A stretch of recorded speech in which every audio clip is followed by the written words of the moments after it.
안녕하세요, 여러분. 사랑하는 가족이 덜컥 암 진단을 받았다. 사실 이것만큼 하늘이 무너지는 것 같고 막막한 일이 또 있을까요? 그래서 오늘은요, 그 막막함을 조금이나마 덜어드릴 수 있는 아주 중요한 자료를 하나 해설해 드리려고 합니다. 바로 이왕재 박사님과 반재상 원장님의 심도 깊은 논의를 바탕으로 한 건데요. 고용량 비타민C 정맥주사. 이게 도대체 암 치료에 어떻게 쓰인다는 건지, 기존 치료와 어떤 시너지를 내는지, 그 핵심만 쏙쏙 뽑아서 명확하게 파헤쳐보겠습니다. 자, 바로 시작해볼까요? 이 자료를 보면요. 시작부터 아주 뼈 때리는 시선을 확 사로잡는 질문이 하나 등장합니다. 만약 의사 본인 혹은 그 가족이 암에 걸렸다면 과연 가장 먼저 뭘 할 것인가?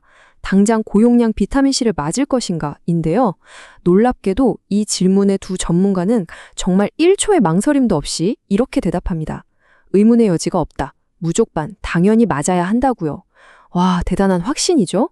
도대체 이 확신에 찬 대답이 어떤 과학적 근거에서 나온 건지 너무 궁금해지는데요. 같이 한번 들여다보시죠. 섹션 1. 새로운 희망. 가족을 위한 치료 가이드입니다.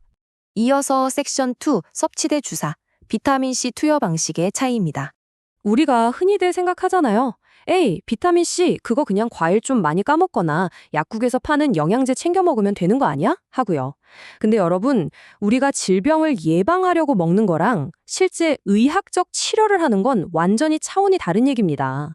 우리가 입으로 비타민C를 먹잖아요. 그러면 혈중 농도가 아무리 기를 쓰고 올라가 봤자 250 마이크로몰, 딱 거기서 멈춥니다. 그냥 질병을 예방해주는 착한 항산화제 역할만 하는 거죠. 그런데 이걸 정맥주사로 혈관에 직접 쏴서 혈중 농도를 300 이상으로 훌쩍 넘겨버리면요. 이때부터 정말 마법 같은 일이 일어납니다. 이 비타민C가 갑자기 돌변해서 암세포를 직접 타격하는 무기, 즉 산화촉진제로 변신해버리는 거예요. 완전 게임 체인저가 되는 거죠. 섹션 3. 투명 망토 벗기기. 암세포의 면역 회피 기전입니다. 자, 그럼 암세포가 도대체 어떻게 우리 몸의 똑똑한 면역세포들을 감쪽같이 속이는 걸까요? 여기서 아주 중요한 녀석이 하나 등장합니다. 바로 IL-18이라는 사이토카인인데요. 암세포는 영악하게도 이 IL-18을 뿜어내서 일종의 투명망토를 싹 두릅니다. 면역세포들이 자기를 못 찾게 꽁꽁 숨어버리는 거죠. 근데 아까 말씀드린 그 고농도 비타민C가 딱 투입되잖아요?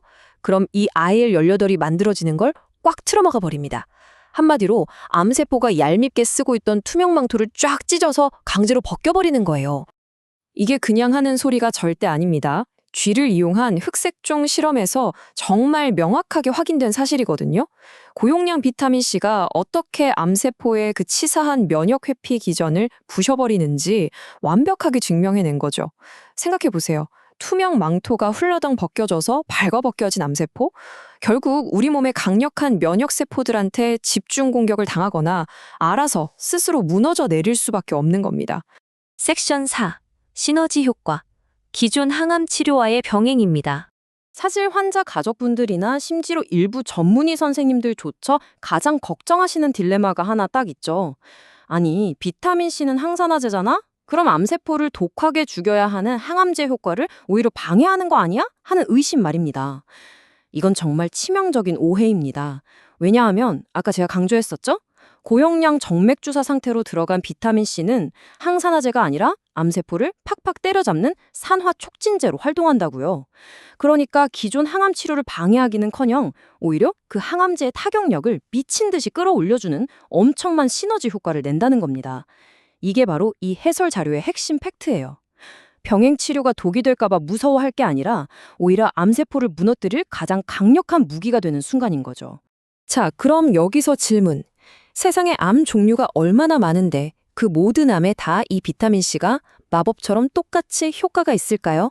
여기서 이 숫자 20에 주목해 주세요. 이게 바로 이왕재 박사팀이 직접 연구했던 암세포 종류의 수거든요. 연구 결과를 보면요. 유독 유방암에서 아주 기가 막힌 결과가 나왔다고 합니다. 유방암에는 비타민C를 세포 안으로 쑥쑥 끌고 들어가는 문 같은 역할, 전문 용어로 SVC2라는 수용체가 아주 많거든요. 그래서 유방암 치료에 비타민C를 썼을 때 반응률이 상상을 초월할 정도로 뛰어나다는 사실이 무려 세계적인 학술지를 통해서 떡하니 증명된 겁니다. 정말 놀랍지 않나요? 섹션 5. 부작용 감소. 환자의 삶의 질 향상에 대해 알아보겠습니다. 솔직히 암 자체보다 더 무서운 게 그 독한 항암 치료 때문에 생기는 끔찍한 부작용이잖아요. 옆에서 지켜보는 가족들 마음은 정말 찢어집니다. 그래서 전문가들이 적극적으로 추천하는 하루의 루틴, 즉 프로토콜을 한번 살펴볼까요? 환자분이 낮에는 대형 병원에 와서 정말 고되고 힘든 항암이나 방사선 치료를 받습니다. 그러고 나서 늦은 오후쯤 동네 클리닉에 들러서 고용량 비타민 C 주사를 쫙 맞는 거예요. 그럼 어떤 일이 생기느냐? 독한 항암제 때문에 완전히 만신창이가 된 우리 몸의 불쌍한 정상세포들을 이 비타민 C가 든든하게 감싸 안고 싹 회복시켜줍니다. 덕분에 바로 다음날 아침이면 환자분 얼굴에서 병색이 눈에 띄게 가시고 기력을 훨씬 빨리 되찾으시는 걸 볼 수 있어요. 가족들 입장에서는 그야말로 사막에서 오아시스를 만난 기분 아니겠습니까? 환자의 일상을 지켜주는 정말 현실적이고 고마운 방법인 셈이죠. 마지막으로 섹션 6, 필수 주의사항. 안전한 치료를 위한 가이드라인입니다. 하지만 여러분, 아무리 이렇게 훌륭한 치료법이라도 절대 타협하면 안 되는 철칙이라는 게 있습니다. 집중해 주세요. 첫째, 무조건 암이 다른 곳으로 훌쩍 전이되기 전에 빨리빨리 병행을 시작해야 합니다. 암이 전이되고 나면 성질 자체가 나쁘게 변해버려서 비타민C의 타격력이 확 떨어질 수 있거든요. 그리고 둘째, 이게 제일 중요한데요. 흔히 피로 풀린다고 맞는 링거 있죠. 글루타치온이나 NAC 같은 흔한 항산화제들, 이거 고용량 비타민C랑 절대 섞어서 맞으면 안 됩니다. 우리가 기껏 비타민C 농도 높여서 암세포 공격하는 산화 촉진제 무기로 만들어 놨잖아요. 근데 저런 항산화제가 섞여 들어오면 그 귀한 공격력을 그냥 다 깎아먹고 중화시켜버립니다. 도로 아미타불이 되는 거죠. 그래서 환자의 가족분들이 병원에서 주사액 들어갈 때 이 배합을 매의 눈으로 꼼꼼히 확인하셔야 하는 겁니다. 자, 항암 치료의 그 지독한 고통, 과연 이 약 물고 묵묵히 견뎌내는 것만이 유일한 정답일까요? 오늘 저희가 함께 짚어본 이 자료들에 따르면요, 절대 그렇지 않습니다. 환자와 가족이 훨씬 더 주도적으로, 그리고 기존 항암제와의 시너지를 폭발시킬 수 있는 든든한 길이 분명히 존재한다는 걸 확인하셨죠? 오늘 해설해드린 이 내용들이 지금 이 순간에도 힘겹게 암과 싸우고 계신 수많은 환우분들, 그리고 가족분들께 아주 강력한 무기가 되었으면 좋겠습니다.